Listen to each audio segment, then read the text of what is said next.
जय श्री कृष्ण। राधे राधे। खुद तो बाहर खड़े रहे, भीतर भेजा पांचाली को।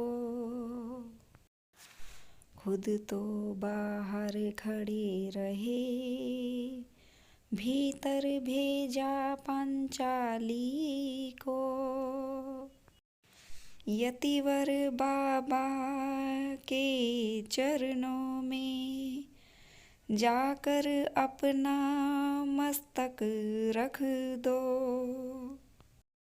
क्योंकि श्री कृष्ण जी जानते थे कि इस समय भीष्म पितामह क्या कर रहे होंगे। अर्धरात्रि की बेला में बाबा की लगी समाधि थी।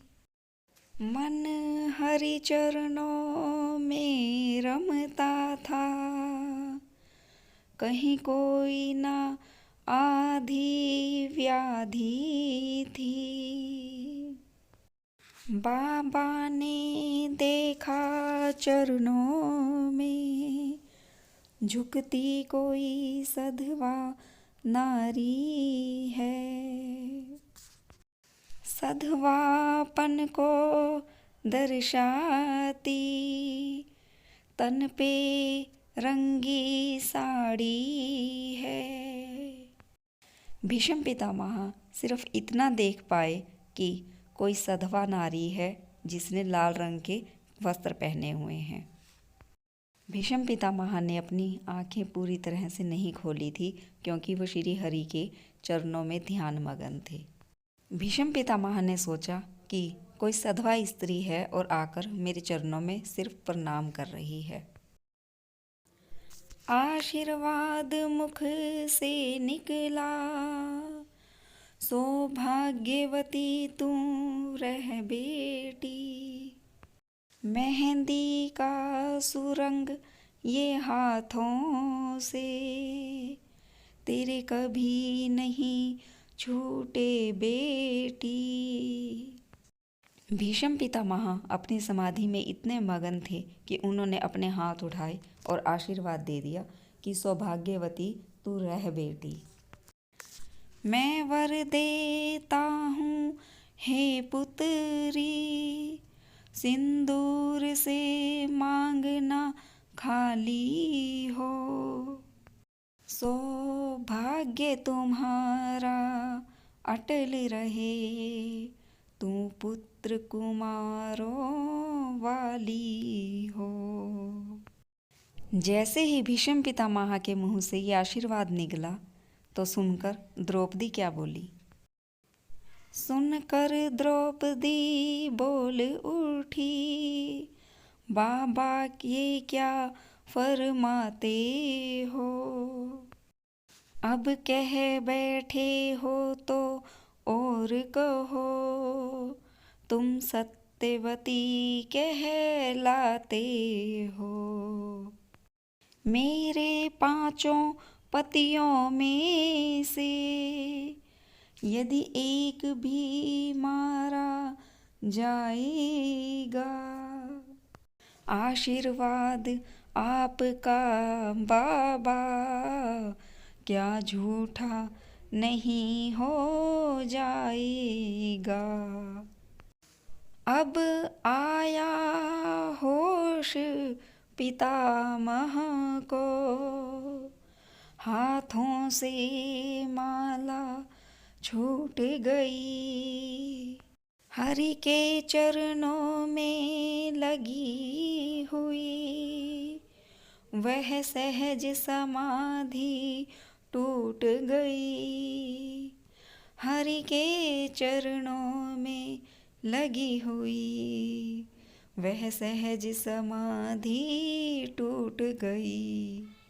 बोले बेटी तेरे प्रश्नों का उत्तर पीछे दे पाऊंगा। बोले बेटी तेरे प्रश्नों का उत्तर पीछे दे पाऊंगा। कल होगा क्या रणभूमि में, निर्णय पीछे ले पाऊंगा। कल होगा क्या रणभूमि में, निर्णय पीछे ले पाऊंगा। बोले, अब भाग्य की बात तो बाद में होगी, अब पहले जो मेरे मन में बात खटक रही है, पहले उसे सुलझाया जाए। एक बात खटकती है मुझको, आश्चर्यचकित है कर डाला। बोलो पुत्री वो कहाँ छिपा, इस समय यहाँ लाने वाला। बोलो पुत्री वो कहाँ छिपा, इस समय यहाँ लाने वाला।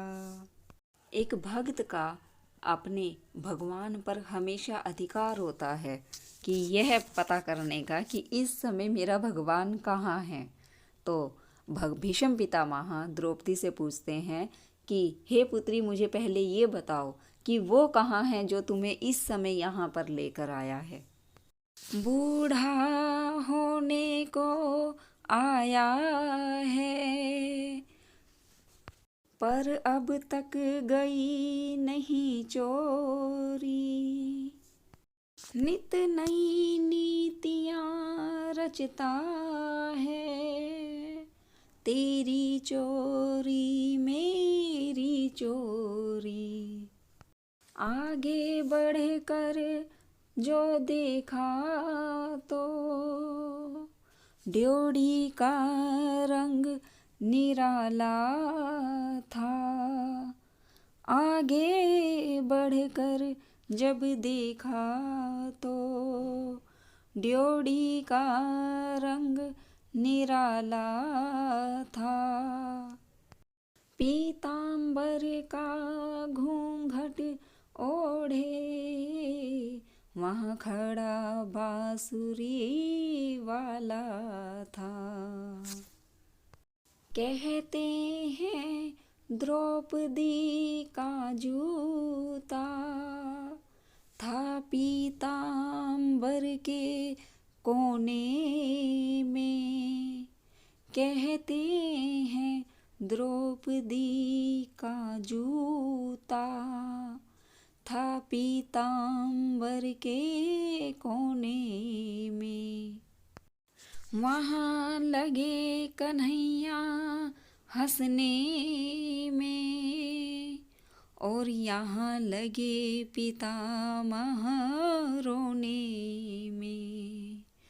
वहाँ लगे कन्हैया हंसने में, और यहाँ लगे पितामह रोने में। चरणों से जाकर लिपट गए, छलिया छलने को आया है।